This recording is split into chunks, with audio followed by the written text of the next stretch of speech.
अंबेडकर जी के संविधान से हमारा देश चलेगा, किसी मनुस्मृति से हमारा ये देश नहीं चलेगा, हमारा ये झारखंड नहीं चलेगा। हमारे सर्वोच्च पद में बैठे हुए व्यक्ति आज झारखंड में आके बात करते हैं, आदिवासी बेटियों की बात करते हैं। उस समय मौन धारण इन्होंने क्यों किया था जब मणिपुर में हमारी आदिवासी बेटियों के साथ गंदी हरकत की जा रही थी? इन्हीं लोगों ने हमारे पिछड़ों का 27% को घटा करके 14% किया। जब हम आदिवासी सरना धर्म कोड की बात करते हैं, उसको भी विधानसभा से पारित कराते हैं, उस फाइल को भी ये जा करके केंद्र में गृह मंत्री रोक के बैठ जाते हैं। हम आपके समक्ष में हैं 5 साल का कार्यकाल लेके। 5 साल में 2 साल कोविड गया, हाथ में बचा 3 साल। 3 साल में 5 महीने आपका दादा, आपका बेटा हेमंत सोरेन को विपक्ष के लोगों ने षड्यंत्र करके जेल में डालने का काम किया था। आपको पता होना चाहिए, जब पिछली बार में डबल इंजन की सरकार थी, ये क्या करते थे? ये हमारे सरकारी कर्मचारियों का ओल्ड पेंशन बंद किया। हमारे अबुआ आवास, जो आज आवास आपको मिल रहा है, उसकी राशि को बीजेपी के राज्य में भेजने का काम किया। हमारे राज्य के हरा राशन धारक का 11 लाख लोगों का इन्होंने नाम कटवाया था उस वक्त में। आपको मैं ये इसलिए बता रही हूं क्योंकि जिस झारखंड में हम रहते हैं, इसको 24 वर्ष हो गए हैं बने हुए। सबसे ज्यादा शासन किसने किया है? 18 से 20 वर्ष अगर शासन किया है तो ये बीजेपी के लोगों ने शासन किया है, एनडीए के लोगों ने शासन किया है। आज हम यहां पर में झारखंड में अपने पिछड़ों की बात करते हैं। आपको पता होना चाहिए, जब झारखंड बना था 2000 में, तब भाजपा की सरकार आई थी। इन्हीं लोगों ने हमारे पिछड़ों का 27% को घटा करके 14% किया। और जब इतने लंबे अंतराल में ये लोग रहे, 18 से 20 वर्ष रहे, ये 14 से कभी भी 27% नहीं हुआ। उस वक्त में भी इस भारत देश में दूसरे राज्यों में पिछड़ों का 27% रहा है, लेकिन आज आपकी अपनी सरकार, आपकी अबुआ सरकार, आपकी महागठबंधन सरकार ने इस पिछड़ों का 27% का आरक्षण विधानसभा से पारित कराया और केंद्र को भेजा। आज इसी राज्य में केंद्र से गृह मंत्री आते हैं, वो क्यों नहीं बताते हैं कि हमारे पिछड़ों का 27% का आरक्षण कब ये करेंगे? खाली ये दोहरे मापदंड पे राजनीति करते हैं। क्या बीजेपी में कोई पिछड़ा का नेता नहीं है? क्या हमारे बीजेपी के अंदर में कोई आदिवासी नेता नहीं है? जब हम आदिवासी सरना धर्म कोड की बात करते हैं, उसको भी विधानसभा से पारित कराते हैं, उस फाइल को भी ये जा करके केंद्र में गृह मंत्री रोक के बैठ जाते हैं। आज जब चुनाव का समय आ जाता है तो इन्हें यहाँ झारखंड के आदिवासियों की चिंता हो जाती है, इन्हें यहाँ पे पिछड़ों की चिंता हो जाती है, इन्हें यहाँ दलितों की चिंता हो जाती है। तब ये कहाँ गए थे जब इसी भारत देश का एक ऐसा राज्य चल रहा था जहां आदिवासी बेटियों के साथ कैसा दुर्व्यवहार, उनके साथ किस तरीके की भावना की गई, ये सारा देश जानता है। और वहां सरकार किसकी थी? वहां सरकार बीजेपी की थी।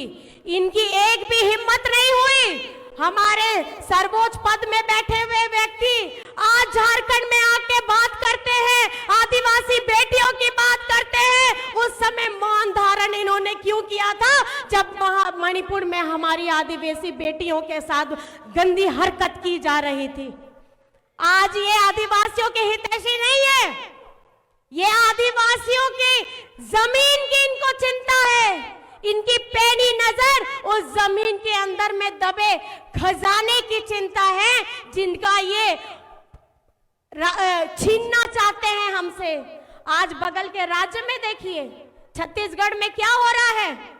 छत्तीसगढ़ में वहां पे बड़े बड़े व्यापारियों को दे दिया हसदेव जंगल जो बरसों बरस से जहां पर में आदिवासी समाज रहता था, आज उन लोगों को वहां से हटाने का काम किया, उन व्यापारियों को दे दिया और इतने इतने जंगल काट दिए गए सिर्फ वो खजाना निकालने के लिए जो जमीन के अंदर थे। ये आप लोगों को समझना होगा। ये हितैषी नहीं है पिछड़ों के, ये गरीब गुरबा की सरकार नहीं है। ये सरकार जो केंद्र में बैठी है, ये धन कुबेरों की सरकार है।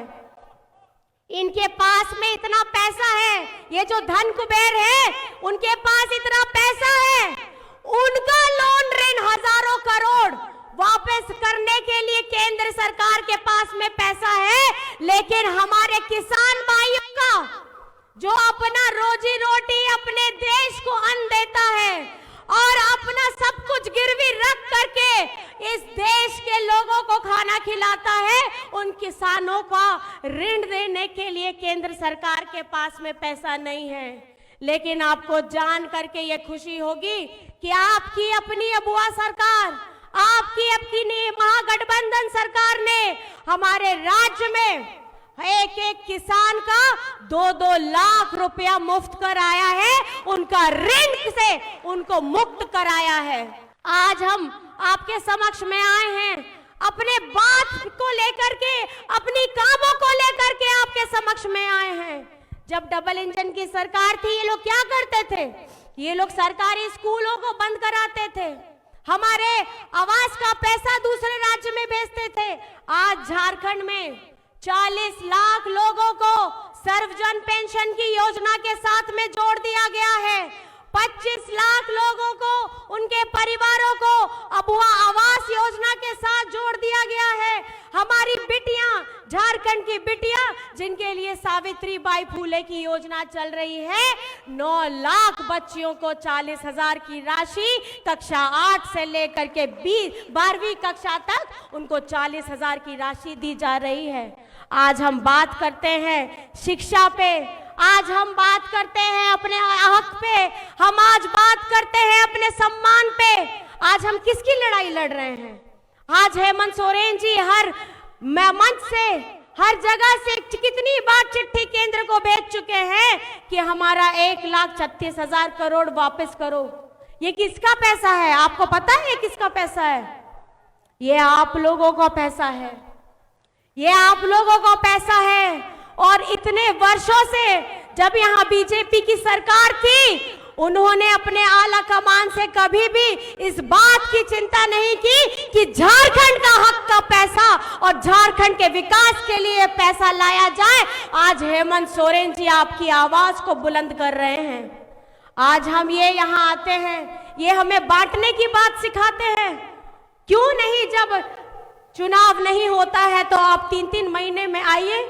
आप झारखंड की, आपको अगर इतनी चिंता हो रही है, इनके बड़े बड़े जहाज, इनके बड़े बड़े चार्टर्ड प्लेन, बड़े बड़े मंत्री, दूसरे राज्य के मंत्री, मुख्यमंत्री सब आ रहे हैं, अपना काम छोड़ के आ रहे हैं, अपना राज्य छोड़ के आ रहे हैं, अपना विभाग छोड़ के आ रहे हैं और सबको चिंता लग गया है कि झारखंड कहां जा रहा है। हमारे हजारीबाग विधानसभा में विधायक कैसा हो? मुंडा सिंह जैसा हो। और राज्य का मुख्यमंत्री कैसा हो? हेमंत सोरेन जैसा हो। राज्य में नहीं, देश में अगर चलेगा तो बाबा अंबेडकर जी के संविधान से हमारा देश चलेगा। किसी मनुस्मृति से हमारा ये देश नहीं चलेगा, हमारा ये झारखंड नहीं चलेगा। हमारे झारखंड में हमारे वीर शहीदों ने क्या सिखाया है कि लड़ जाना है, लड़ जाना है, लेकिन अपना सर नहीं झुकाना है। और ये बात हमें अपने अपने अंदर में भी अमल करना है कि आपका वोट ये सुनिश्चित होना चाहिए कि महागठबंधन सरकार जो दिन रात आपके लिए काम की, हेमंत सोरेन जी बिना गलती के 5 महीने की सजा भुगती है। आज उनका जवाब आप लोगों को अपने हाथ में उस स्याही में को लगा करके और उस बटन को दबा करके ये जीत दिला करके और मुन्ना भैया को आपकी सेवा के लिए लाना है, ये संकल्प लेकर के जाना है।